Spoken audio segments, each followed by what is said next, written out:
a incentivar. Voy por los colegios, en la radio, quiero que todos estos conocimientos que tengo, pues que no se pierdan, pero lo del profeta está mal decirlo, pero en su tierra yo lo llevo muy mal.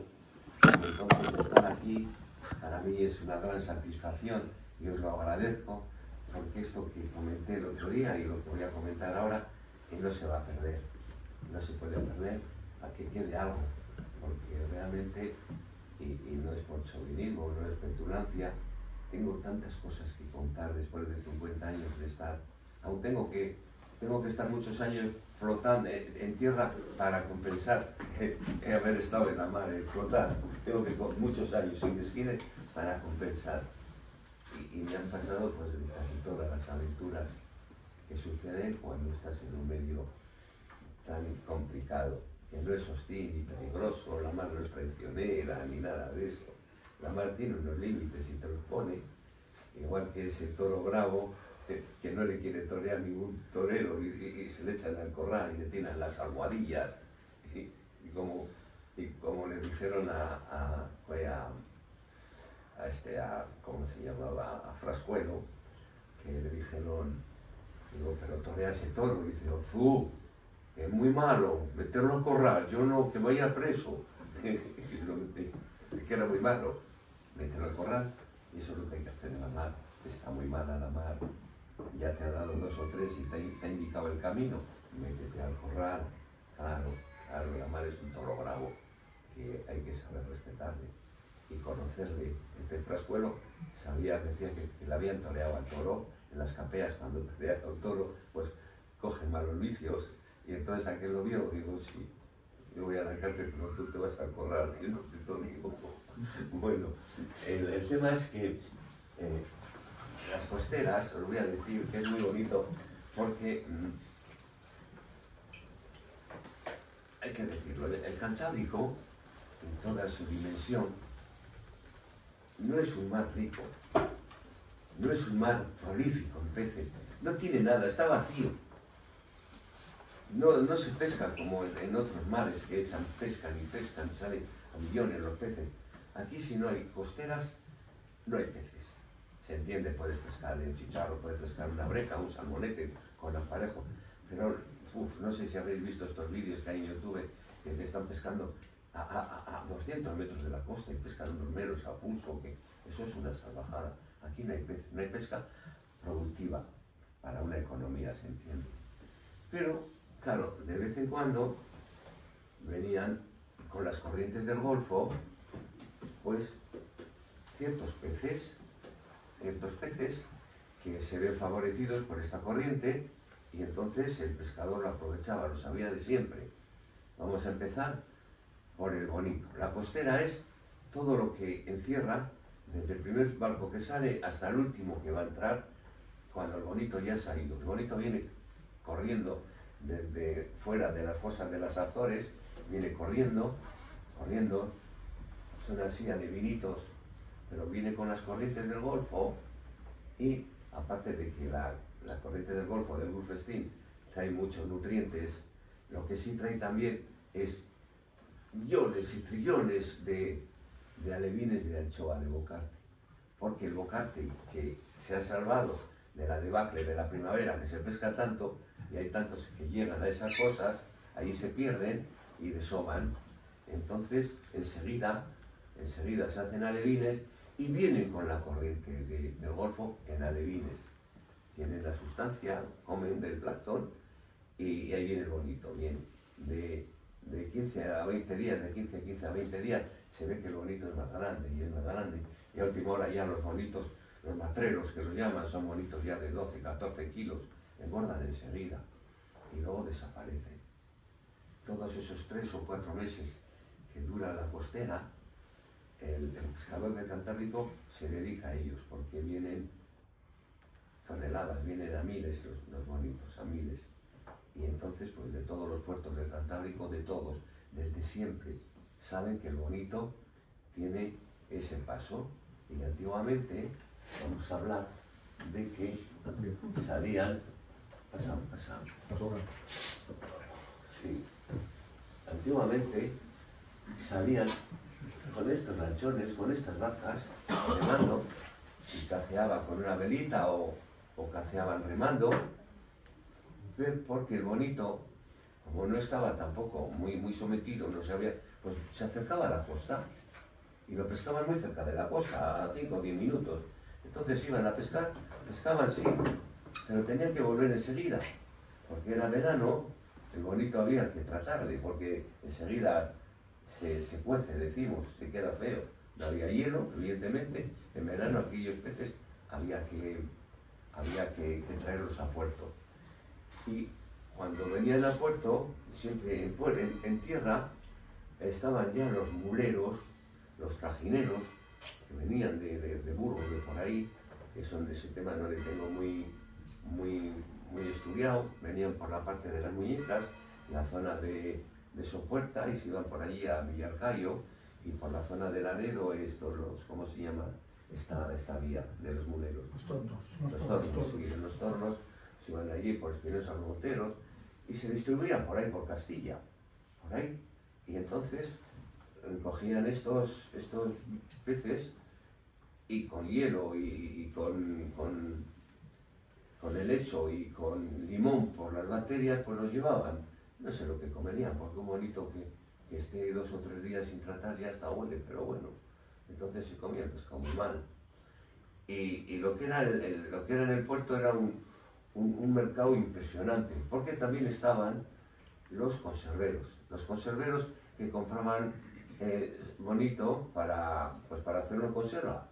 Era un bonito que después ellos lo distribuían, un bonito en vinagreta, un bonito le hacían una base de limón, de vinagre con aceite, previamente lo freían o lo cocían, siempre había que hacer esto para preservarlos, y después pues vino el vapor. En 1900, esta ya la pusimos el otro día, bueno, me voy a retroceder un poco para acá. A ver, tira, Jesús, digo Javier, tira más hasta que oiga el vapor. Tira, luego ya hablamos de ello. Ahí. Esta es una imagen impresionante, porque por vez primera, pues llegan así con esta intensidad los vapores a Castro. Nos estamos diciendo, ¿y qué pasa? Pues desde que tenemos máquina, los pescadores van en cubierta con una libertad enorme. Van a la mar, igual ya se alejan igual 3/4 de hora o 1 hora, que es mucho, mar afuera. Y ya tienen la libertad de estar en cubierta y de mirar la mar y de ser un poco más profesionales. Hacen las que son las caceas, con la paja de las boronas, con la panoja, las forran en el anzuelo, esa panoja, pues, y luego lo peinan, hacen peines con alfileres y están peinándolas. Y es un arte que tienen ellos, y estas caceas, pues las ves y tienen una preciosidad terrible. Claro, son profesionales, y esto cuando se tira al agua se ponen a cacear. La palabra cacear es ir poco a poco, con este señuelo por la popa, y viene a rastras. Claro, el bonito es muy voraz. Cuando ve este señuelo, su imagen es un calamar. Uy, qué rico. Los anzuelos son 2, es doble. Le agarra bien. A veces se marchan, pero le agarra bien al bonito. Entonces están dando vueltas cerca de su puerto, cogen uno, cogen otro, de repente desaparecen, vuelven un poco más afuera, hablan entre ellos, se pasan señales, y bien, a mediodía tienen que volver, porque hemos dicho que el bonito pues hay que traerle, primero porque se estropea, segundo porque están los trajineros, y tercero pues porque es la hora de la venta, el movimiento en puerto.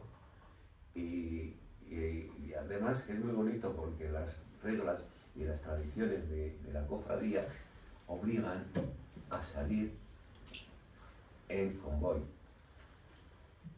¿Cómo se dice? Se me ha olvidado, es una palabra muy bonita. Es una palabra muy bonita, castellana. salir todos juntos. En la cofradía hay unas normas, hay unas leyes en las cuales tienen todos que actuar al unísono, y no puede salir uno cuando le dé la gana, no, todos juntitos. Y se van al sitio y se cruzan todos juntitos, todos ir para aquí, venir, porque la mar, el viento y los elementos se desencadenan porque sí, así de fácil. En el 61, ya hemos hablado de 1961, estaba el día precioso, estaba la mar calma como nunca habían visto los pescadores. Al otro día podemos hablar de más de 300 ahogados. Lo que vino porque sí. No hablemos del sábado de gloria de Pereda, podemos hablar de docenas y docenas de arribazones de mal tiempo. Hoy en día se sabe que todos esos huracanes que venían de repente, sin señalizar nada previamente, eran restos de ciclones. O sea, la pobre gente que estaba en la mar pescando, estaban todos contentos, y esto es mágico. Y de repente llega. Y yo hice un artículo porque se lo oí a mi abuelo. Cuando se dice se lo oí a mi abuelo, la gente se ríe, porque parece que la abuela y el abuelo son nuestros instructores. Y entonces se ríen porque tú has tenido la suerte de tener un abuelo y una abuela, y como ellos no lo han tenido, ya está el del abuelo. Y no, y es verdad. Y un día me dijo mi abuelo, que fue náufrago y perdió bastantes tripulantes, me dice, bajaba aquel viento como los caballos de Atila, con la espada en mano. Así dijo, como espada en mano. Mi abuelo era un hombre muy culto.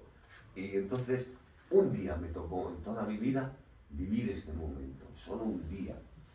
Y estábamos pescando y de repente se empieza a tapar todo el oeste, porque viene por el oeste los tiempos siempre. No hay ningún tiempo que venga por otro lugar. Puede venir un huracán como el del 41 de sur y destroza y quema Santander.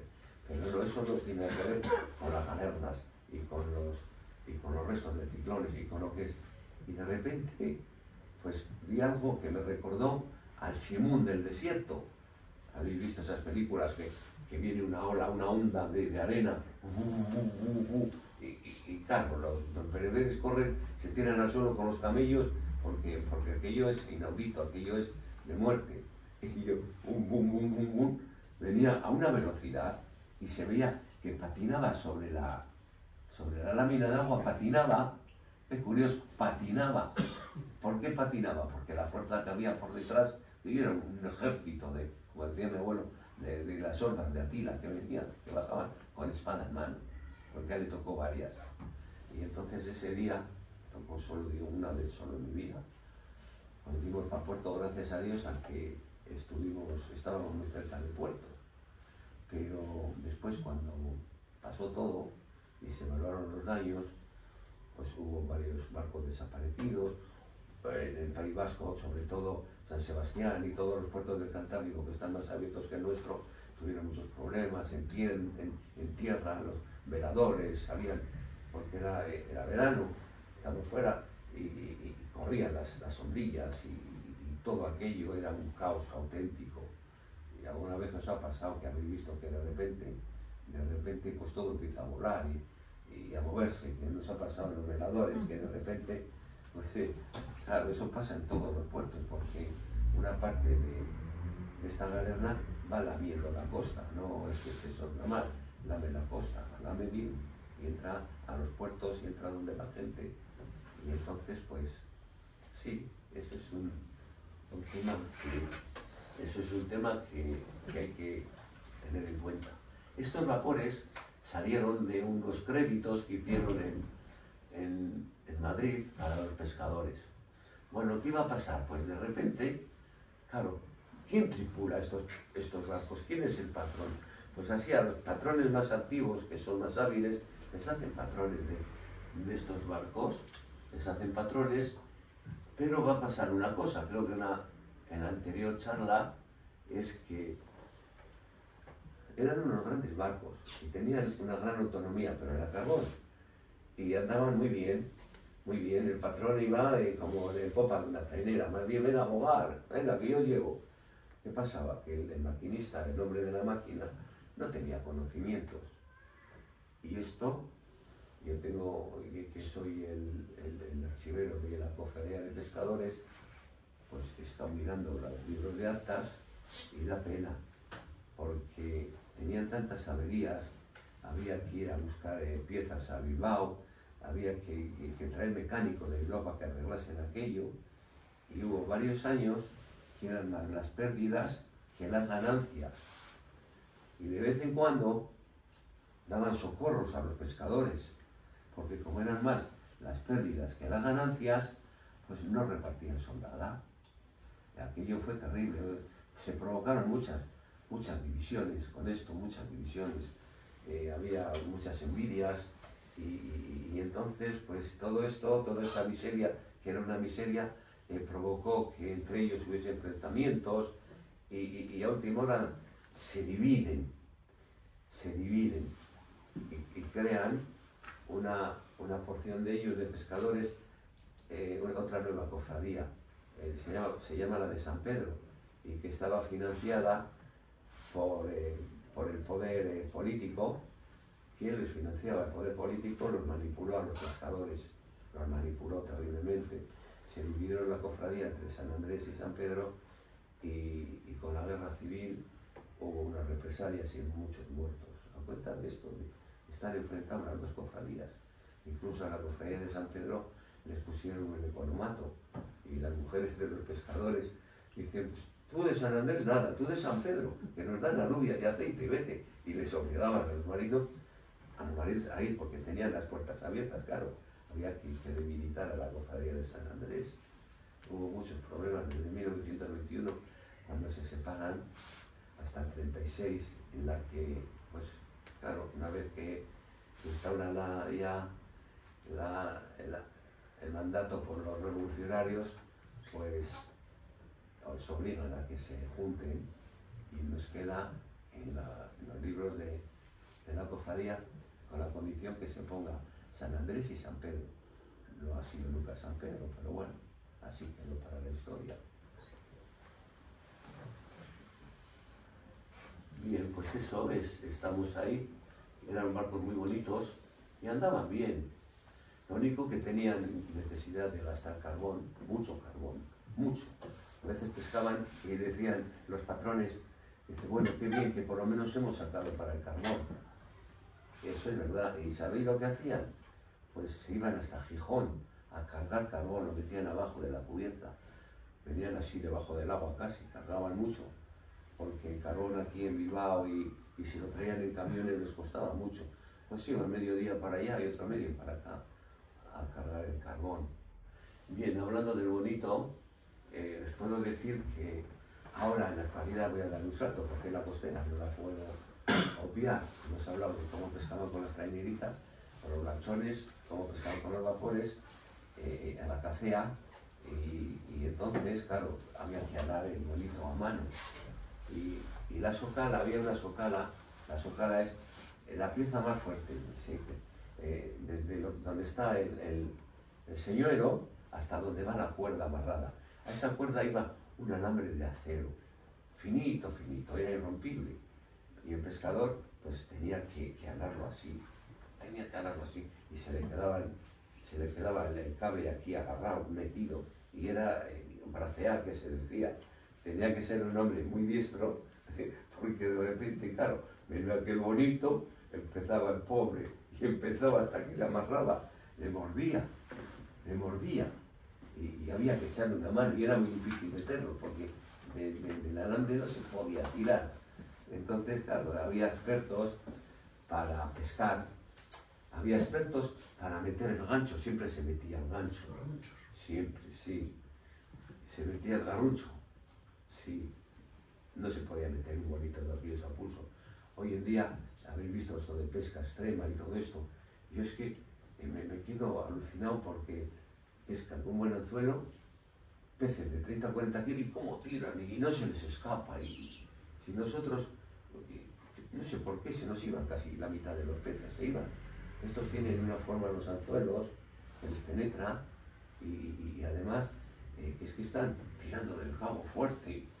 Bueno, si hubiésemos hecho nosotros eso con los peces, no pescamos uno. Hay que entender también una cosa, que estos sistemas de pesca, estas líneas de Kepler y tan fuertes, no existían. Nosotros estábamos con un cordel de fibra vegetal, de janiqué, de abacá, todos estos eran fibras vegetales que comprábamos a marchantes que venían por Castro, venían a vender esto, ¿sabes? Y entonces esto había que palmearlo bien en los cestitos que tenía cada pescador, tenía un cestito que le tenía que cuidar y echaba el cabo, lo echaba en el cestito, siempre muy cuidadoso, y había quienes eran unos trogloditas allí, salía un seno por fuera, y había otros pescadores redonditos, había de todo, había manitas y había gente que amaba su profesión. Y ya con el tiempo fue mejorando un poquito esto y nos llegamos a, para pasar esta costera, para que no se haga muy largo. Bueno, este es el primer vapor que llegó a Castro, así, se queda así. Con el tiempo los barcos fueron mejorando y ya en los años 50 viene un barco a Castro,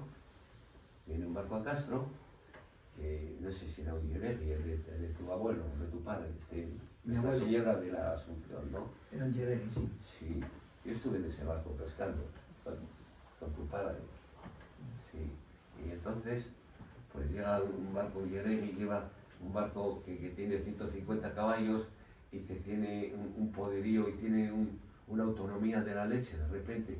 Es un barco que luego, poco después, está desfasado, es un barco que poco después, y es un barco que hay que arrinconarlo, porque empieza a mejorar, de repente todo, día a día empieza a mejorar el sistema de pesca y los barcos. ¿Para qué?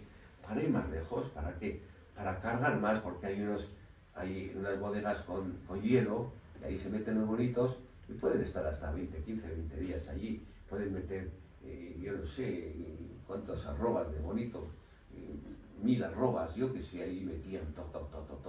Estaban en la mar hasta que sellaban la nevera, se sellaba. Cuando no entraba un bonito más, venían para tierra. Había veces que igual en 2 días había picadas buenas, que estás pescando, había una picada buena y en 2 días sellaban la nevera. Pero otras veces estabas por la mar, corriendo a la mar y todos los 5, 10, 12, 20, y claro, y la nevera crecía muy poco y había que esperar a tener una buena picada y sellar la nevera. No podías entrar con la mitad. Entonces estaban en la mar, corrían la mar de para allá, siempre tenían una compañía. Y estos barcos, esa autonomía les permitía pues entrar a los demás puertos. Por vez primera empiezan a tener contactos con ya tenían, pero bueno, no con esta intensidad.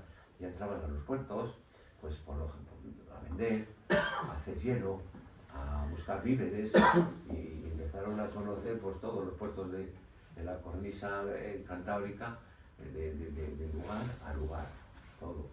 Hacían amistades y copiaban algunos sistemas de pesca. Veréis que es muy curioso, hago un corte aquí, cuando en primavera entraba el verdel, claro, los verdeles no tenían buena venta los verdeles, y entonces pues se pescaban con un aparejito, encarnaban, decían que verdel, carnada de él, porque el verdel tiene la piel muy dura y cuando pescabas un verdel por la cola, le hacías un filetito y ese filetito, que era con poco más que un macarrón, le encarnaba y le tiraba, se volvían locos. Hay una anécdota muy buena que un pescador le sacó la carnada al verdel y se le escapó. Poco después pescó el verdel con la carnada siempre se ha comentado. Y dice, mira, sí es el verdel que se me escapaba. Sí. Y entonces mi padre me decía que una vez con un hermano de él que habían pescado 400 y pico kilos de verdeles a pulso. Pero cuando aquello veíamos que venían los barcos, qué ignorancias. Un día hablaremos de la evolución de la pesca a través de los aparejos. Y y venían los barcos vascos y pescaban con yo-yo, o sea, un plomo con 20 anzuelos pegaditos y cada anzuelo tenía pues forrado medio anzuelo con hilo rojo y tiraban el plomo, ¡plaf! Y caía a una velocidad y el verdel es muy rápido, de repente se agarraban 15 o 20 verdeles y se paraba, el plomo no caía al fondo, los verdeles se paraban. Y nosotros, dice, jolín, esto es cierto, ¿eh? Veíamos que eso no era para nosotros, que era como una técnica impresionante, que eso es curioso, que se tardó más de 10 años en copiar, y que no es nada, pues es que no es nada, en asumir esa pesca.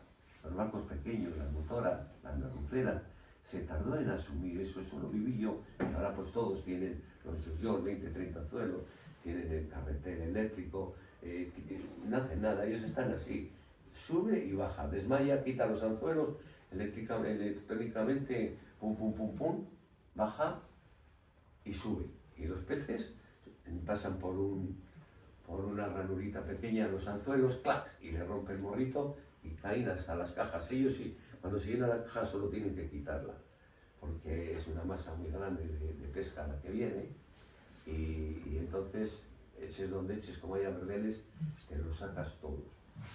Bien, pues cuando viene este barco, la Asunción de María, cuando viene, pues el patrón elige a grandes pescadores, los elige, tú y tú, porque aquello era como ir ya no sé, con un niño a Disneylandia, ¿sabes? Todo el mundo se juntaba. Iban muy contentos y pescaban, y me dijo un pescador, hablando de él, Eustaquio Cuesta, un gran pescador que fue presidente de la cofradía, dijo, de ganar, me dijo así, 15 y 20.000 pesetas al año, ese año repartimos 150.000 pesetas. ¿Tú sabes lo que era aquello?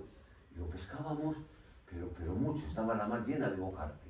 Y como había mucha necesidad de bocarte, por una razón que tiene mucho sentido, pues que acababa muy poco antes había acabado la Guerra Mundial, la Segunda, y en Europa necesitaba, sí, y a través de, es un tema que no me corresponde, y no sé, y a través de las conserveras salían trenes de barriles de pesca y de latas para Europa, enormes, pues claro. Entonces, todo lo que se pescaba se vendía. Había en Castro, había igual con aquello 15 fábricas también de conserva, y todo lo que se pescaba se vendía. Ya en el País Vasco, este tema de barcos ya estaba casi en desuso. Que estrenan y vienen aquí, ya casi estaban en desuso. ¿Y qué pasaba? Pues que venían a Castro a vender montones de barcos de fuera. Venían a Castro a vender pescado, montones de barcos de fuera, y todo se compraba. Bajaban los precios, pero bueno, alguna vez aconteció que los pescadores, estando en la venta, pues no les interesaban los precios y se marchaban con el pescado y lo tiraban al agua. Eso pasó pocas veces, pero lo hacían. Y siguieron así, mejoraron los barcos, todos esos barcos que hay ahí de los años 70, ya existían en los años 60 en los puertos del País Vasco, sobre todo Benaria, sobre todo Orio, sobre todo Bermeo. Tenían auténticos monstruos de la mar, iban a todos los rumbos, iban hasta las Azores, para allá, iban al norte, Irlanda, a pescar, bonitos, corrían la mar como lo hubiese hecho el Nautilus igual, aquel barco de Capitán Nemo, ¿no? Tenemos que mandar a alguien al punto Nemo, ¿eh? Me habéis entendido, ¿no? ¿Sabes? Es que el punto Nemo es un punto donde hay más separación de tierra, en medio del Pacífico. Hay un punto que no sé cuántos miles de millas, y por aquí también muchas millas, está en medio del océano, el más alejado, y de vez en cuando alguno, pues que no se porta bien, lo mandan al punto Nemo. Bueno, pues entonces ya vienen esos barcos. Pero ¿qué sucede? Claro, nosotros estamos viendo lo que evoluciona del este. Lo bueno siempre nos viene del este. Siempre, todo, hasta las ropas de agua. Todo viene del este. Porque ellos también tienen la cercanía de Francia. Bueno, Francia, unos 50 años, 60. Ya lo digamos. Y de repente, allá a últimos de los años 50, que es justo decirlo, vienen las redes de nylon. Madre mía, lo que era aquello. Oh, de repente, pues se comprende que todas aquellas redes que había que sacarlas a secar todos los días, que pesaban tanto, que había que cargarlas al hombro en traíña, una vez un poco cada uno en el hombro, echabas al agua y yo he pescado con ella, estaba duro, era fibra vegetal, los nudos se endurecían, siempre se sangraba, en la mar siempre se sangra, ¿eh? Sí. Aquí, ¿qué pasaba? Pues que era tosco, muy tosco, y tenía lo que llamamos nosotros balombro, que coge tanta agua, que pesa mucho y a nada que coges 4 peces se te cala, ¿sabes? Y entonces cuando llega el nylon, pues echas el nylon que no es pesado y eran unas redes hasta 8 y 10 veces más grandes que las que había entonces con estos barcos, ¿eh? Porque es que las redes de algodón abultaban mucho, no podías echar mucha red tampoco, no se podía echar mucha red, porque si tenías una buena copada ibas a desfondar, o sea, desfondabas. Y bueno, pues ya empezaron los barcos de Castro a adquirir las redes de nylon, con créditos y eso, y entonces eso fue, bueno, pues fue la gran historia y la gran tragedia de la mar, porque se pescó mucho hasta que se dijo, hasta que se pusieron las tasas. Primero en un principio se pescaba a libre albedrío, luego pusieron 4.000 kilos, pusieron 8.000 kilos de tasa, luego 4.000. Es que era un escándalo lo que eran. Podía haber 1.000 barcos, sí podía haber 1.000 barcos en la masa de Bocarte. Y claro, en tierra no daban abasto para tanto material, bajaba mucho los precios, los pescadores se sentían pues un poco enviados y se pusieron tasas. Hubo años en los que no hubo mucho bocarte y bajaría el índice de capturas. Ahora sí, ahora hay bastante bocarte y hay muchos menos barcos y entonces, pues bien, tienen una tasa. ¿Cuánto es la tasa? 10.000. 10.000 ahora. Sí. Ya, lo que ha subido, ¿eh? Pero bueno, ya hay ni la mitad de barcos de entonces y todo esto se trajina muy bien, ¿Qué pasó? Pues, a ver, la de atrás, la otra, no, pon esa.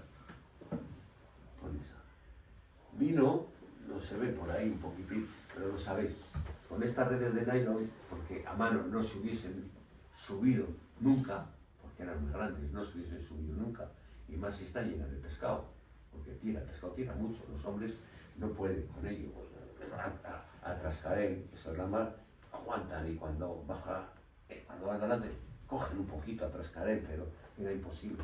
Y entonces cogieron, no sé a quién se le ocurrió, el virador, lo que llamaban el hombre de hierro. Este virador, la pieza gigante, con un canal de goma, subía a la red sola. Otro logro para el pescador. De repente ya no tenía que hacer aquel esfuerzo. La red subía sola. Eso fue la leche, lo del virador. El hombre de hierro lo llamaban en Castro. Sí. Y así empezó esto hasta que, claro, va bajando el índice de capturas, se dedican a otros sistemas de pesca y los barcos van decayendo y a no ser que sean grandes barcos y grandes patrones que se van a correr todos los mares del hemisferio norte casi, bajan al sur, por Marruecos, por aquí, por allá, pues patrones de esos que les gustan a mar, que son aficionados, que son valientes, no hay muchos, pero los hay, a pescar otros peces y también aquí le siguen al atún hasta allá arriba, hasta los mares de Irlanda, pescan porque es gente que tiene muchos valores, son auténticamente alimañas de la mar, son rastreadores y hoy en día pues sigue igual la costera de Bonito y lo cortamos para ir a otra costera porque si no... Sí, pasa. Bueno, eso es un día de Bocarte. Vamos a hablar de esto. Vamos a hablar de esto. Es muy bonita esta historia. Esta es la costera de Chicharre. Ya vamos con la tercera. Luego queda la de Besú, que es muy bonita. Nos dará tiempo, ¿verdad? Bien. Entonces, os voy a hablar, como os hablaba antes, el Cantábrico no tiene playas, no tiene placeres donde se hace el pez. Yo he estado en Francia y he estado pescando y he estado mirando todos los fondos. Sabes que los franceses, no sé si querían poner o han puesto sus aguas jurisdiccionales 1000 o 2000 millas, no lo sé. Sé que hay algo de eso, no lo sé, ahora no lo sé. Han puesto sus aguas jurisdiccionales muy, muy lejos. ¿Por qué?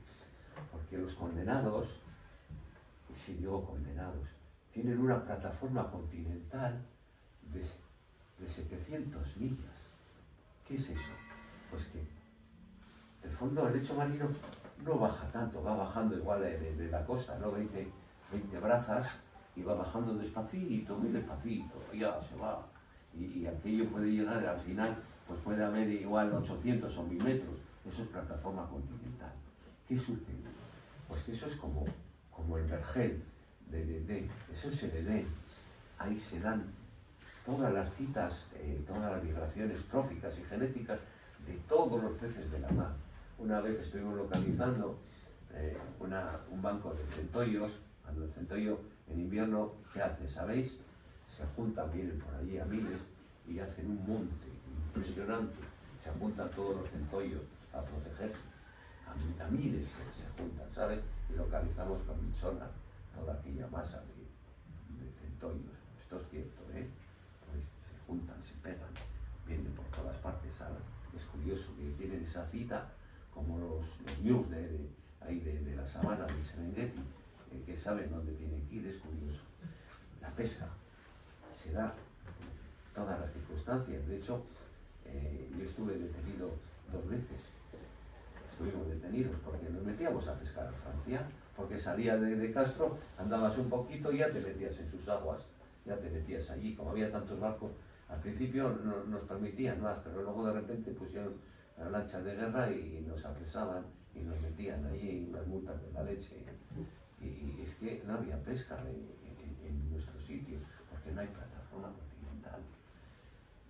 La plataforma continental tiene un hándicap, que es que, claro, llega un momento que ya coge la fosa oceánica,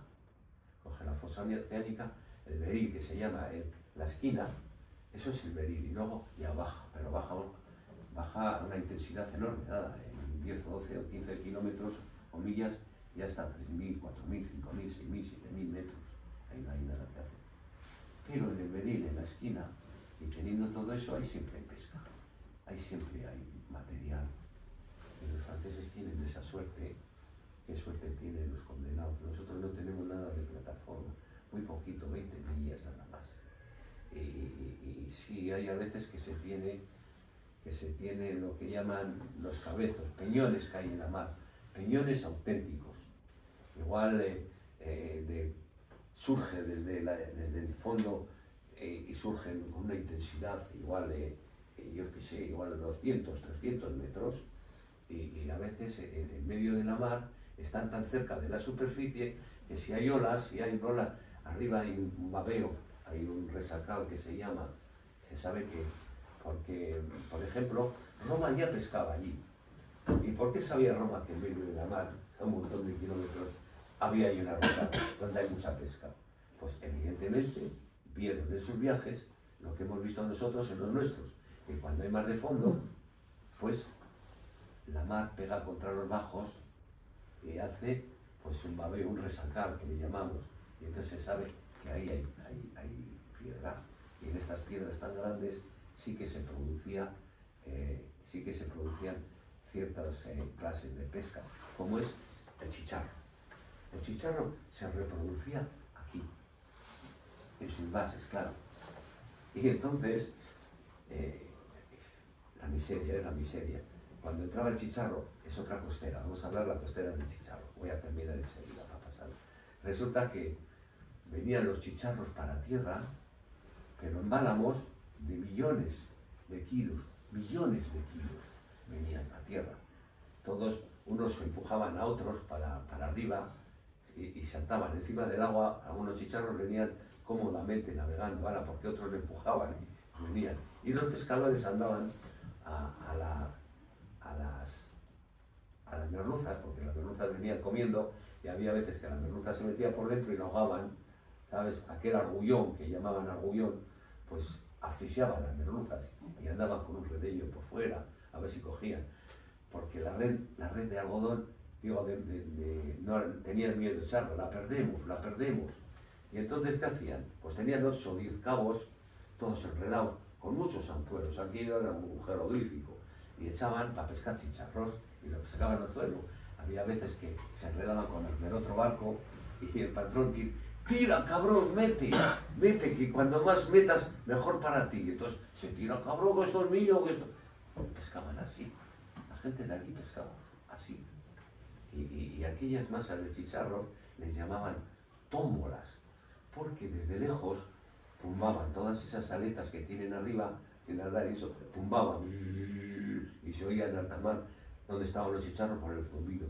Y ahí viene la tómbola. Y entonces pasó que un patrón muy valiente, que era de Santoña, que tenía un barco que se llamaba el Nueva España, pues resulta que un día se le ocurre echar la red, y que sea lo que Dios quiera. Pues bueno, metieron 47.000 kilos de chicharro. Se corrió por todo el Cantábrico, por todo. Y cuando aquello, claro, a un patrón de pesca de Castro le dolió, porque era muy bueno, era muy jovencito, pero era muy bueno. Y dijo en una taberna, mañana bato yo el récord. Y eso está en la ilustración. El sucio fue a pescar al otro día, claro, no tuvo miedo de nadar el bolinchi, y de 2 echadas trajo 50.000 kilos. Venía así hundidito, ¿sabes? Y entonces ya se empezó a pescar con red, con el cerco, se empezó a pescar con el cerco, todos con el cerco. Había necesidad de chicharro para las conservas y sobre todo para el guano. El guano admitía miles y miles de kilos, lo admitía en Castro. Y iban los barcos, sacaban con los alabardos, con los rayos grandes, llenos de pescado, y ahí está el salabardo, ahí, el palo pero no se vendía. Y resulta que los soltaban a granel en los camiones, iban los camiones con una copa, y claro, y la gente de Castro, los chavales y todo, cuando daban la vuelta, pues se les caía con chicharro. Y había quien hacía unos ganchitos, ¿sabes? Y cuando pasaba el barco, el camión, tirabas al barco, ¿sabes? Y los marineros que iban encima del camión, hijo puta, y te tiraban con chicharro. Sí, y esa es la postera. Hemos hablado de la postera del chicharro. Ahora vamos al besugo y ya está. Pasa, Javier. Sí, esos son detalles de anchoas, los barcos que traían. Miguel Peral, qué guay, ¿eh? Mi tío, sí. Tu tío, sí. Un gran patrón. Esto no lo pongas ahora, luego es cuando nos vayan. Dale un poco para abajo para buscar los peces. A ver, tu tío, ¿dónde ha puesto los peces? No, pues bueno, pues pon el cartel ahí. Ahí, el besugo. El besugo tiene una historia mucho más bonita que ningún otro pez de los que se haya pescado en el Cantábrico. En todos los puertos del Cantábrico, no he estudiado, he estado en las cofradías, no he estudiado, menos en la de Laredo, que cogieron un día los archivos, qué pena, me dijo uno de Laredo, dice, Manu, aquí había 1 tonelada de papeles, y los tiraron a la basura. Y yo no sé, vete a buscarlos allí, vaya pena, qué historias tan bonitas, porque yo no sé, porque estoy en el archivo de los pescadores, qué historias de penas y de calamidades. Uf, de aquellos años, hasta los años 50, había mucha miseria. En Castro había comedores sociales, yo participé en los comedores sociales, porque si no ganabas, no es como la mina, que dura, pero tienes un sueldito. Aquí si no pescas no tienes sueldito. Había buenos benefactores, y luego también, pues yo le quiero agradecer, siempre le voy a agradecer, a veces me dicen a Perón, cuando dijo aquella frase que no dejaría morirse de hambre a su madre patria, porque a nosotros nos bloquearon los rusos, por ser franco, de dónde era, y nos bloquearon las potencias y los aliados porque habíamos apoyado a Hitler. Entonces estuvimos bloqueados un montón de años. Yo no sé cómo este hombre logró sobrevivir, de verdad, no hablo de él, yo no soy franquista, pero logró sobrevivir. Nos puso casas a todos, los más miserables del puerto, tuvimos una casa. Jolín, aquello fue maravilloso. ¿Sabéis? Os digo una cosa que me pasaba a mí. Yo todos los días le decía a mi madre dónde iba a dormir, casa de mi abuela, casa de mi tía. Varias veces dormí en la escuela de pesca, porque allí metían redes los pescadores de algodón, y con mi hermano dormí encima de esas redes. Encima. Teníamos un piso en alquiler, alquilábamos un pisito por nada, creo que eran 20 o 30 pesetas al mes, y nos echó la dueña, y no había casa, no había nada. Ibas a donde tu tía, donde tu abuela, pero aquello era duro. Tenías que ir allí a dormir y no había cenado, y por vergüenza decías sí, y era así, sí, y era así. Bueno, pues ahí a Perón nos trajo, que algunos de vosotros igual habéis tomado la leche aquella de polvo que traía la Argentina en la escuela. ¿No habéis ido con el cacharrillo, nadie de vosotros? Sí, tú. Y te daban un pedazo de queso a desayunar. Y por la noche en Castro había una cocinera, se llamaba Ofelia, que era una mujer que medía 1,90 y pesaba 200 kilos, y tenía un mozarrón de Pavarotti para viva. Y garbanzos por la noche. A veces frotaba un cachito así de chorizo. Y yo, aquello llegó al momento que me daban las caras los garbanzos. De hecho, cuando me casé la primera vez, a mi mujer, digo, todo lo que quieras, menos ponerme garbanzos para comer, ¿eh? Y era verdad, he hecho una cosa, tío. Y esta Ofelia, como yo no comía, y como estaba así de delgadillo, decía mi madre que tenía los brazos que parecían palillos de tamborín, estaba muy delgadín, y le diría a Ofelia, que era vecina, digo, dale de comer, méteselo por los ojos, pero que coma. Y me cogió la cabeza y me la metió al plato. ¡Come, re Dios! Y me hacía así. Y cómo tanto pegaba aquella mujer. Por eso cuando algunos le critican, digo, Perón para mí es mi héroe. Es mi héroe, claro. Claro, porque aparte de eso, estábamos así. Bien, pues el besugo. Vamos al besugo. Que estaba en todo el litoral del Cantábrico. En los Beriles, donde hemos hablado, los Beriles, las caídas, ahí, desde la parte de Bayona hasta el último rincón del mar Cantábrico de Galicia. Ahí entraban a millones. El besugo es muy bonito porque es que el besugo entraba de Alevín, chiquitín, entraba de Alevín, con las corrientes del Golfo de Alevín. Y se estacionaba en todos los puertos. Ahí pescó Panchos, cuando se iba a Panchos. Sí. Y entonces, ahí íbamos los niños a Panchos, porque cuando ya eran así estaban ricos. Ir a Panchos era una institución ya en todos los puertos, en todos. Escobedo y Godofredo se hicieron ricos a cuenta de los Panchos. Van todos los niños detrás. Preparo un aparejo tal, sí, ¿verdad? y entonces se iba haciendo grande a medida que pasaban los días. El Pancho se iba haciendo grande y salía hacia alta mar. Y los pescadores lo tenían que pescar solo con anzuelo. Y se iban allí a pescarlos a los Beriles.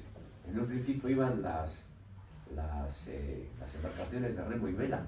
Iban de remo y vela, allá a 20 millas mar afuera, a pescar besugos. Había 5 o 6 hombres. Os voy a detallar el sistema, porque algunos lo han evidenciado, no lo saben bien, no lo han investigado. Yo tenía mucha amistad con José Luis Casado Soto, estuvo en Castro en mi casa comiendo y éramos amiguitos. Me dolió mucho lo que le pasó, y recuerdo que un día, yo creo que es al hombre que más le tengo que agradecer que yo esté aquí, porque me dijo así un día comiendo: Javier, entonces eres ese hombre de la mar que necesitamos. Yo no puedo con ello, pero tú tú sí, me decía, me levantaba el ánimo aquel hombre, muy levantado, me publicó algunos de mis libros, y entonces pues estaba muy contento con mi amistad. Bien, pues pescaban, este es el primero que dijo José Luis, que el besugo que se pescaba pescando unos en proa, porque eran 18 hombres los que iban en un lanchón de eso, y había 5 o 6 hombres aguantando a remar, o sea que la corriente que no te desplace, bogando muy poquito a poco, pues estás ahí aguantando, te echaban un corchito por la popa con un cabo y miraban el corcho. Entonces, si el corcho se iba a un sitio o se iba a otro, es que ya se habían dejado caer con la corriente y le decían, ¡hey! Que se va el corcho. Y ponían el corcho derecho, siempre aguantaban. Y otro tipo de gente pescaba besugos. Entonces, el primero que largaba el aparejo era el de popa. Igual pescaban 4 y 4 hombres, 8 por cada costado. Se echaba primero el aparejo de popa, porque siempre había corriente. Entonces aquel aparejo cuando caía ya estaba con un ángulo ya al fondo, pero bastante abierto. Luego echaba el segundo y luego echaba el tercero. ¿Por qué? Pues porque se enredaba subiendo, había 100 brazas de cabo, aquello era terrible. Y entonces, ya, ¿qué? ¿Le tienes preso? Yo sí los tengo, venga, a ver, tú, el de proa, ¿los tienes también? Pues venga, que suba el de popa, el primero. ¿Por qué? Porque si sube el de proa, el primero, a medida que va subiendo esos 100 o 150 metros, la corriente le va tirando más y le enreda con los aparejos. Esto era como una orquesta, todo preparado para que no se enredase y pescar. Y luego, pues, cuando llegó el vapor, es muy importante lo que os digo, como ya tenían poder de navegar donde quisieran, empezaron a utilizar, tengo el documento, el palangre. O sea, pescaban con aquellos, era una piedra, como 15 o 20 anzuelos con carnada, una anchoita o algo, pescaban así. A esa carnada se tiraban los besugos. Pues, ¿el aparejo de piedra gorda? No. Este será un aparejo de pulso, tipo yo. Una piedra grande y 5 o 6 o 10 anzuelos. Y luego pues pescaban. Digo, tengo 2, tenían esa capacidad. Tengo 6. Ahora tengo el aparejo ya entero, ¿sabes? Y entonces alguien hizo un palangre para echarle, donde se pescaba besugos, como tenían máquina para alargar, pues no puedes echar un palangre yendo a remo, o 2 palangres, o 20 como echaban, o 100 que echaban. Entonces tiraban una boya, iban alargando cada dos cuerdas o palangres, una boya con una piedra para señalizar dónde está. Madre mía, cómo pescaban besugos. Fue otro sistema de pesca que se pudo practicar con el vapor. Y a partir de ahí, de ese momento, hasta los años 60, se estuvo pescando con las cuerdas, con estos palangres, esta especie de palangres que besugos traían los barcos de Castro. Qué bonito de aquello. Pero luego llegaron los niños, los famosos niños, unos aparejos que matan todos los peces de la mar. Es una red alta, casi 2 metros, muy fuerte, y que está ahí 2 o 3 días. Y eso mataba a todos los peces de la mar. La besugada que se mató con esta red. Todos los barcos las cogieron y terminaron con los besugos. Se terminó con los besugos. Desaparecieron los besugos. Se puede pescar alguno, igual si echas en mucha agua y los aficionados pues echan con cañas eléctricas 600 metros, 400 y pescas a un besugo. Pero la red de nylon, esta red de los niños, que ya se prohibió, mataba todo, mataba un tiburón, mataba un delfín, mataba un vallenato, mataba todos los rodaballos de la mar, todos los cabrachos, pero como lo dejaban a veces 2 o 3 días, ¿qué pasaba? Pues que el pescado que sacaban normalmente estaba comido, había que tirarlo en espinas, ¿sabes? Y muchas veces largaban ya con un doble propósito, que era este pescado que se enredaba, podía traer a las langostas y los bogavantes. Y entonces pues ya se dedicaron a la langosta y al bogavante, y terminaron también con la langosta y con el bogavante. Era mortífera esta red mortífera ya no existe. Esto me acuerdo de mi padre, que cuando adquirimos nosotros los niños y vimos lo que pescaban, él dijo, esto va a terminar con la mar. Son los años 60, lo dijo. Lo dijo. Entonces el besugo era el pez real, era el pez más sabroso y el más solicitado. Yo un día me dio por curiosear, porque soy muy curioso, y puse ahí en YouTube, no, en Google, yo puse bodegones, y me salieron 100 bodegones, o 200, no sé. Cada 2 o 3 bodegones había un besugo, una rastra de peces y un besugo siempre. Y un besugo siempre. Besugo, si lo hacéis los 3 bodegones, veis al besugo. Era el pez real. Y estando haciendo un trabajo con unos biólogos en el Carrión, yo les pescaba a los peces. Era un estudio que estaban haciendo Ecohidros, que es de aquí de Santander, y tiene subvención para hacer estudios medioambientales en ríos, y está pues con ayudas que tienen, entonces son unos cuantos chicos biólogos que necesitaban un pescador y me cogieron a mí de pescador. Bueno, madre mía, por aquel río, las locuras que hice, qué bien. Y estando en un restaurante, nos quedábamos, cogí un periódico y lo he perdido. Y aquel periódico hablaba, y alguien descubrió este documento, que un rey castellano, que mandó, Carlos V, no lo sé, que mandó a una cuadrilla de serviles de él, que viniesen a Castroviales a buscar unos besugos para Navidad. Es curioso, que es verdad, por eso se llama el pez real. No querían otro pez, porque les queda el oro de la mar, el besugo, sigue siéndolo. Entonces, cuando hizo esta solicitud, pues demuestra esto: venían los carreteros, se limpiaban los besugos en la plaza del ayuntamiento, y después, como era invierno, tenían suerte, pues tenían neveros, iban andando y con el carruaje, y había neveros ahí cerca de casa, hay 3 neveros, y metían nieve la aplastaban y duraba todo el año. Pasaban por ahí, pum, hielo al besugo. El besugo llegaba a Castilla 15 o 20 días después, lo comían, pero bueno, pues no estaba mal, digo yo. Se comía podrido. Sí, ¿verdad? Por eso se hicieron las plantaciones de limoneros. Ya, sí, no, para las bacterias, sí. Para acompañarlos con el limón y sí, la nariz tapada. Sí. Porque lo que interesaba, había que comerlo así, por aprovechar el fósforo, que de otra manera no lo tenía. Pues sí, le ponían una camada de helecho y otra camada de limón. Y hielo, porque claro, el helecho para que fluctúe el aire, y el limón, como tú me dices, pues para preservar de bacterias y de cosas. 3 días tardaban a la corte con las mulas que tú decías. Sí.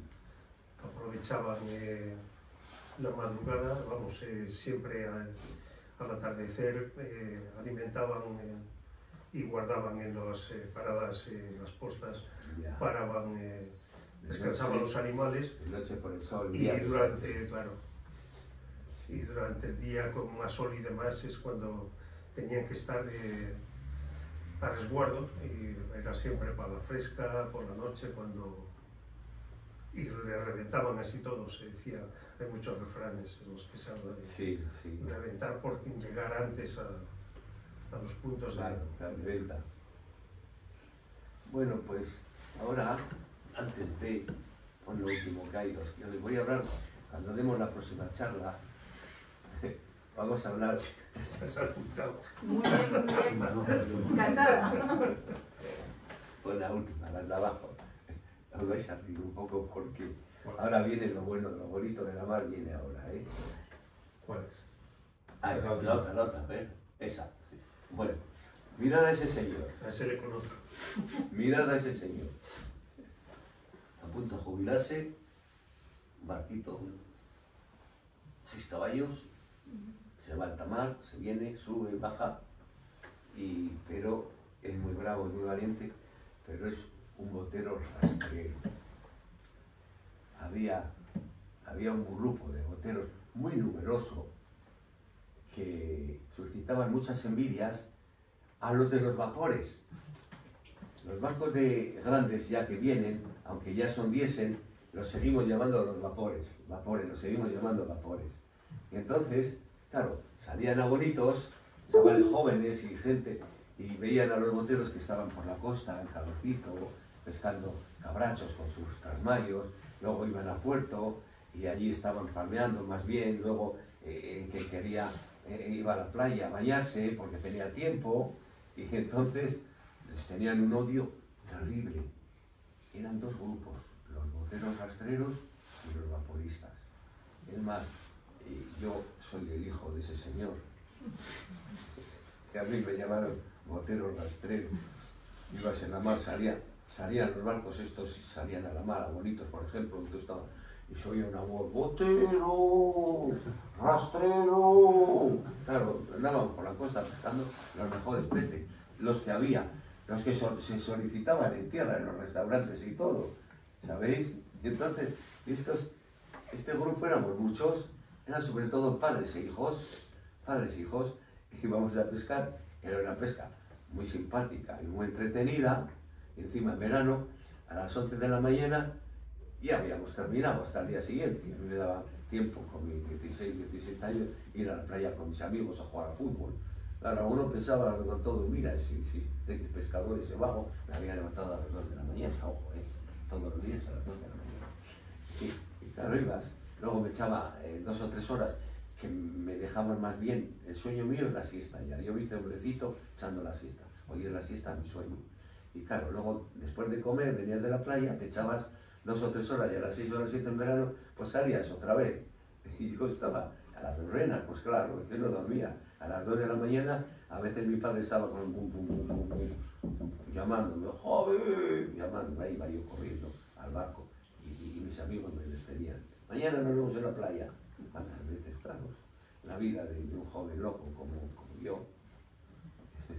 Y vamos a hablar de los boteros, que es muy simpático esto, porque la auténtica mujer de la mar, aparte de la mujer que es de la casa, la mujer que es la patrona de un barco, la que controla las entradas, salidas, la que tiene que cuidar a su esposo, la que son armadores, pues sí, esas mujeres eran muy pescadoras, muy atentas, algunas iban hasta la mar, pero después ya no, las mujeres de los pescadores no participaban. Había un gremio chiquitín de cesteras, chicas que alquilaban cestos y esto, pero la auténtica mujer de la mar era la mujer del botero rastrero. Ella vendía pescado, controlaba su prole, a veces le decían a su marido, decían, el pescado que había pescado el vecino, lo que tenían allí, le conocían de años, y le decían, ha estado en el San Pedro, le decían, en una marca de pesca. ¿Sabían de qué marca de pesca había pescado? Evidentemente, no todos los peces son iguales en todos los cantiles. Yo recuerdo que cuando íbamos a pescar al oeste, que decíamos a pescar al oeste, aunque mucho te cueste, porque es más bravo, allí pescábamos unos berruguetas grandes. Qué bonito pescar aquellos peces, daba un gusto. Sin embargo, bajabas de allí y ya no pescabas estos berrugates. En otro sitio pescabas en roca unas cabras de altura, de tipo cabrachos, unos peces preciosos. Cómo gustaba meter un pez de aquello, porque la economía era muy escasa y estos peces se vendían bien. Había veces que el pescado, veces no, generalmente se tiraba el pescado a la mar, buen pescado, pero por ejemplo rayas, merluzas, fanecas, porque la faneca enseguida huele, cabras. ¿Cuántas veces se ha dado vuelta a la mar el pescado este? Pero los otros peces grandes y buenos se vendían todo, había restaurantes y gente que comía bien porque tenía posibilidades. Pues eso, hablaremos de los boteros rastreros. Lo voy a titular así, no me avergüenza decirlo. Alguno hoy, así entre comillas, que sé quién era, le tengo crucificado, No, ni de mí, no le hablo así, nunca me ha dicho por qué. Porque era de los malos. Se subía hasta el palo fuerte para que el grito se expandiese más. Aquel era veneno, bueno, le llaman merluza negra o venenillo, le llaman. Bueno, pues esto es todo.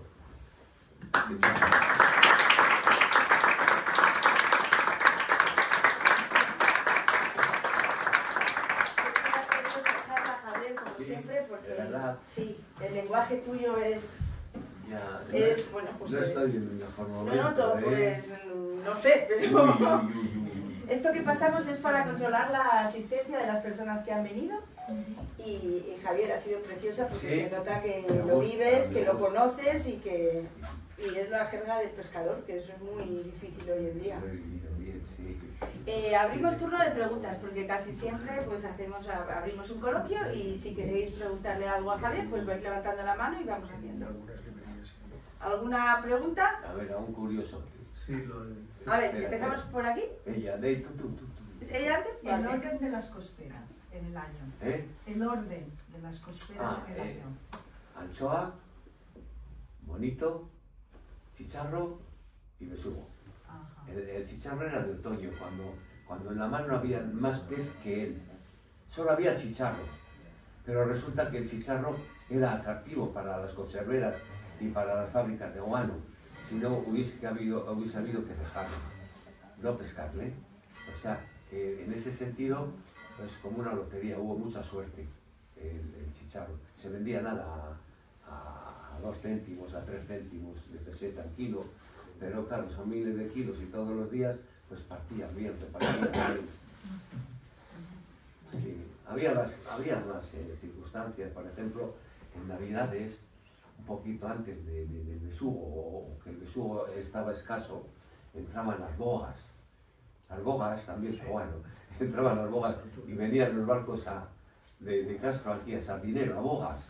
Y los parientes de Chomín tenían una canción, una canción que viene las bogas, chu, chu, chu, que en casa cantaban. La casa es los armadores y cantaban en su casa una canción relacionada con las bogas porque sabían que iban a tener una economía bastante crecida con las bogas, sí. Pero eso era muy esporádico. Sí, Chomi, ¿qué decías tú? Sí, que si te recuerdas, eso me lo ha contado mi madre, que mi abuelo Perales, su padre, Sí, fue el primero que puso una nevera en los barcos. sí, lo sé Entonces, muy bien, lo sé muy bien. De un tonel de sidra fue a Orio y compró un tonel de sidra, que son enormes, lo partió y lo metió debajo de la nevera. Pero le sacaron una cantata porque puso los bonitos aquí y el hielo aquí. Y entonces no mezcló el bonito con el hielo. Y en vez de estar una jornada, estuvo varias jornadas y trajo el bonito podrido. Y le sacaron una canción. Le sacaron una canción, Teodoro Salvarrey me la cantó. La doctora Perales tiene nevera, pum, pum, pum, tiene nevera, pum, pum, pum. Sí, se tomaban el pelo, sí. Sí. Bueno, a ver, ¿no os habéis quedado con ganas? Sí, otra pregunta. ¿Tú, Fernando? No, pero Yo sí. hay alguien por ahí. Sí. A ver, Fernando, Manolo y alguien. Manolo también. A Sí, ver. bueno. A ver, empieza. No, bueno. Empieza. Que da lo mismo, ¿eh? Bueno, Vosotros. es simplemente la vida de una red de algodón o de fibra vegetal. Sí, ¿Cómo se prolongaba? Es que en Galicia se llama de otra forma. Se le cocía con una solución vegetal para curtirlas de vez en cuando. el algodón, Porque era clave el secado, sí, eso sí, en algodón había que encascarle. en cascar. Sí. Y entonces se hacía con el catetú. Catetú es una gelatina que viene de unos árboles del Golfo de México. Es sólida, muy sólida. ¿Y qué resulta? Que eso cuando iban a teñir lo calentaban en 1000, 2000 litros de agua y pasaban la red de algodón por la tinta esta, para que se encascase, para que el agua no penetrase tanto en el algodón. Yo he cascado las redes, madre mía, cuántas veces, y entonces se echaban a secar y claro que estaban encascadas, parecía cebolla de esta que está frita así, croc, croc, y lo palmeaba y hacía croc, croc, se rompía. Las de 15 días había que volver a hacerlo, era algodón. Solamente un día que hubiese llovido o dos, aquello ya hacías así, plaf. Había que tener un cuidado y estar pendiente si llueve, si no llueve, y una buena lona para protegerlo. El nylon no se hace nada. Incluso está mejor húmedo, que fue el gran acierto. Se pesca y se dejan cubierta. Y está mejor húmedo, de vez en cuando, una vez a la semana, se saca para quitar los pecitos podridos y eso, no, se vuelve a meter a bordo, no se seca, no sé qué haya que coserle, no, porque son los que mal, está más bien, eso fue el gran acierto, que encima puede estar húmedo, sí, no se le hace nada, reparar, solo coser, adobarle, sí. Y luego otra pregunta es, lo que me llama la atención es que prefiriesen el pescado podrido a una salazón. También tenían ¿no? Salazón la tenían también, no creas tú que los carreteros llevaban solo besugo, llevaban salazón, llevaban de todo, claro, evidentemente. Pero es que ya he dicho que el besugo es el real, y el concepto de ellos no era que estuviese podrido, ¿sabes? Ya lo habían comido y no tenían el concepto. Y luego tenían mucha especiería, mucha especiería. La especiería mascaba todo aquello, wow, lo rebozaban con todo los series de especias. Un poco como las perdices de Toledo, igual, sí, como la carne. Sí, si tú, sí. Bueno, el mío es que el cuerpo aguante y que no haya una contaminación bacteriana. Porque yo imagino que en el bonito me ha pasado, con el bonito la anchoa, hay intoxicaciones frecuentes, sobre todo en verano aquí. Además, yo lo he padecido varias veces ya. Y eso la industria, por ejemplo, conservera lo tiene muy bien controlado, que es la histamina. Pero entonces tú dejas un bonito, una anchoa, por ejemplo, encimera de la cocina un día de verano, a pesar de que lo hayas tenido en la nevera el día anterior, lo sacas por temprano y eso generalmente acaba generando histamina. Sí. Y entonces, bueno... Sí, este pescado azul tiene muchas toxinas, se hace tóxico si está un par de días fuera sin saber un poquito y claro, se nota, además está lleno de bacterias. Sí. Tú le ves ya el color que tiene y después que empieza a picar en la boca, porque la histamina es lo que te ponen cuando te hacen las pruebas de alergia, es el control positivo, es lo más desencadenante que hay. Un bonito, un pedazo que pique un poquitín, hay que escupirlo de la boca, quitarlo, si pasa con frecuencia, o mismo que te han hecho ahí unas rodajas de bonito frita y lo tienes y vas a comerlo y pica, no fuera de la boca, fuera. No, eso hay que, tanto pica ya mal Fíjate tú que se han dado varias muertes de pescadores que se han pinchado con las espinas de los bonitos, son toxiquísimas, toxiquísimas. Salían unos granos, yo vi unos granos turbulentos, se hubo que cortarle y sí, ha habido gente que se ha muerto porque se le ha complicado, no porque sea mortal, se le ha complicado, como puede pasar ahora, muere alguien y se le ha complicado con algo, porque el pinchazo del bonito es terriblemente tóxico. Todos los peces de la mar tienen toxicidad, todos. No hablemos del salvario, pero si te pincha un salmonete, y más si te pinchas entre la uña y yo lo he tenido. Qué dolor, pero dejar el trabajo y estar así quejándote, ¡wow! Unas arcadas, el dolor, qué dolor. Y si te pinchas con un serrano, tienes dolor para 2 días, sí, son tóxicos, sí. Fernando, ¿tú? Le iba a preguntar sobre si conoció conociste la manjúa. Sí, claro que sí. Y a mis años jóvenes, pues, íbamos al puerto y yo nunca he pescado la manjúa, pero ha entrado Patiño con pesca de manjúa. La manjúa, creo que todos lo saben, pero es muy bonito saberlo. El delfín acosa a los bancos de pesca, y cuando los bancos de pesca están rodeados por el delfín por arriba y por abajo, los peces de abajo, que son bancos grandes, empujan a los de arriba y hacen una masa enorme, no puedes ni meter el brazo. Arriba de la superficie están las aves marinas, come que te come, se posan ahí a comer, y por debajo el delfín come que te come. Y entonces el pescador aprovecha para alargar la red y copar esta manjúa. Cuando vino el vapor, la manjúa existía, pero no se podía pescar a manjúa, a remo, no se podía pescar, era imposible. Y a veces se acercaban los barcos, me lo decían los pescadores, a la manjúa y pinchaban con un redeño, pinchaban. O sea, iban allí como las gaviotas, comían de ellos con un redeño, les sacaban pesca, pero no podían porque entraban ahí y inhalaban a los peces, entonces no pescaban. Cuando vino el vapor, entonces hubo una reglamentación, porque hubo en la mar peleas, hasta se tiraron con El cóctel Molotov se inventó en Laredo y en Castro. Sí, con cotones encendidos, sí, se tiraban unos a otros. Entonces hubo un reglamento, hubo que hacer un reglamento. De hecho, tengo un libro que se llama Montjoie, a ver cuando lo publico, si me lo publicáis, si podría ser, porque es muy bonito, con toda la reglamentación y el estudio de cada artículo, que son 50. Salían los pescadores a donde los delfines tenían que ir. Entonces salían igual a 5 o 6 millas al norte de Castro y se quedaban allí. Los delfines estaban momos, allí con su aletita dando una vueltita por aquí, y los pescadores mirándolos. Estaban momos. De pronto se ponían monguillines, se empezaban a mover. ¡Están monguillines! ¡Están monguillines! Se empezaban a mover. Y digo, dale fuego a la caldera, dale fuego a la caldera. Y empezaban a navegar a un rumbo los delfines, monguillines. De repente se embalaban porque allí había una Montjoie. Alguien de allí le había mandado las ondas, venidos para acá, porque eran exploradores, venidos para acá que hay Montjoie.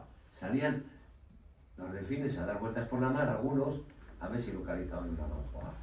Y entonces se producía la regata más bonita que pueda haber habido en la mar. Yo siempre lo he dicho. ¿Os imagináis? Porque estaban ahí los de Laredo, los de Santoña, los de Colindres. ¿Os imagináis 100 barcos avante todos y echando un humo espléndido todos? Qué pena de... Solamente hay un barco que tiene... Un barco tengo yo, no he traído la imagen soltando humo. Que creo que en este libro de Santander hay dos libros de historias de pesca y está ahí. Y entonces, todo, rumba, aquella regata es inconmensurable. A un chico amigo mío me ha hecho unos dibujos y se lo he dicho, ¿sabes? Tengo los dibujitos de todas las lanchas detrás de los delfines cuando ya se embalaban. Momos, monguillines y embalados. Claro, las reglas eran que el primero que llegase podía largar a la Montjoie y el segundo tenía obligación de compartir. Pero si el que había llegado primero levantaba la mano o se quitaba la boina, porque a veces podía hacer tanta captura que no podía con la red.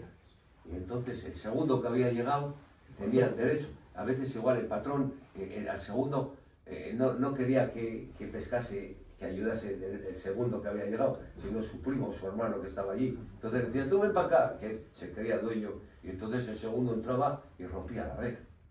La rompía y se le escapaba el pescado. Y entonces había veces que había tanto pescado que necesitaban levantarle la mano a un tercero, saltaba toda la gente al barco para ayudar porque pesaba mucho la red.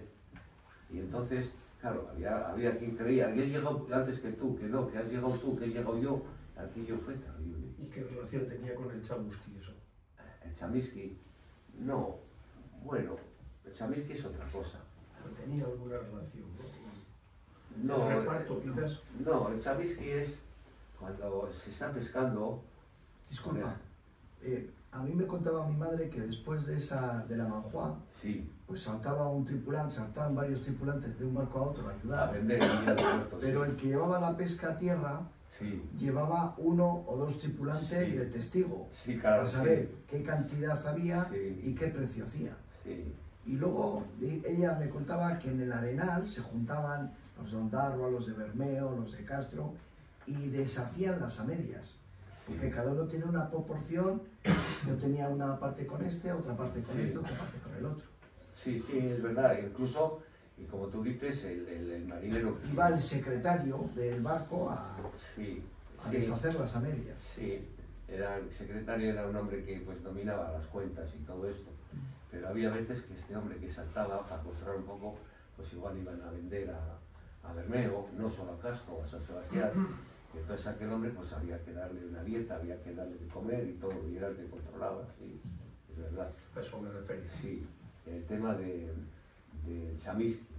No, mira, el chamisqui, cuando vas a pescar a abocarte, por ejemplo, pues como al abocarte le siguen muchos peces, igual meten, imagínate, unas doradas grandes o unas merluzas grandes y las ponen aparte. Eso se vende por fuera y se reparte entre los marineros, ¿sabes? Ese es el chamusqui que le dicen algunos. Sí, aquí tiene otro nombre. Tiene otro nombre, ¿no? Sí, todos los peces que se pesquen que no son de... Y Santander tenía el nombre. Chamusqui. De la partija. La partija no, la partija es aunque la parte. Era sí. Confundido con... Sí, luego estaba la cena, que todos los días, pues de lo que se pescaba, se daba la cena, se repartía una cantidad de pescado. Si vas a besugos, pues podían darte un besugo si habéis pescado mucho. Si no, pues te daban los besugos comidos, los tazones que se llamaban. Pero siempre se repartía algo así. Ahí tenemos otra pregunta. Sí, yo simplemente era agradecerle a Javier, pues eso, ese lenguaje tan cercano con el que nos ha explicado y nos ha enseñado tanto vocabulario tan cercano que nos ha acercado. Yo me he sentido que estaban los pescadores viviéndolo ahí mismo y ahí me ha llamado la atención con cuánta sensibilidad, cariño, con cuánto amor hablas de todo ello. Y por terminar, ya estás maquinando la próxima charla. Yo, como sugerencia, que nos metieses un poco más en todos esos motes, apodos que las gentes de, no solo de la mar, en las villas marineras y costeras son muy abundantes. Nada más que eso. Gracias, Javier. Sí, he tenido la fortuna de registrar todos los motes de Castro. Bien, hay un mote que se dice cagatangartes. ¿Sabéis qué es un tangarte? El recipiente de achicar agua. Un recipiente de madera que tiene una empuñadura para achicar agua. Y a un viejito pescador de Castro que le dolía mucho, le llamaban cagatangartes. A aquel hombre le llevaban los diablos. Un día siguió con una estaca a un pescador que le llamó cagatangartes. Si le pilla le da, porque tenía ese juego, le da. Entonces, ¿por qué era? Este era patrón de una trainera. Era un hombre culto. Era un hombre que leía el periódico en el muelle y todos los pescadores muy analfabetos se ponían alrededor de él. Y después de leer el periódico decía este señor, es decir, que les contaba. Entonces, claro, era un hombre elegante, culto. Cuando iba en popa en la trainera, que corría la mar, iban igual a Labra de Laredo o a Labra de Bilbao, a Sardina. A veces no había aquí, iban remando al otro sitio. Y claro, y por el camino los pescadores sacaban el culo por la borda, todos. Y había mucha chanza a bordo. ¿Qué has comido? Joder, qué tío, madre mía, estás enfermo, quédate en tierra. y este señor era tan vergonzoso que ponía una tabla entre él y los pescadores para que no le viesen hacerlo. No sacaba el pompi por la borda, iba a ser como los demás. Después, cuando terminaba, ponía la tabla del panel donde pisaba y ya ponía tangarte y lo limpiaba, ¿sabes? Cagatangartes. Ese cagatangartes era mi abuelo. Hay un refrán que dice, el hijo del patrón caga en el tangarte. Sí, claro, tiene un don, tiene una ventaja, sí. Tiene ventaja, claro. ¿Hay alguna pregunta o alguna intervención? Pues Javier, otro aplauso, mil gracias por haber venido. Para la siguiente, para el Pues un día hablaremos de los siguiente motes. año y precioso como siempre. Sí. Sí, precioso. Son Voy a ver si he conseguido grabar todo esto.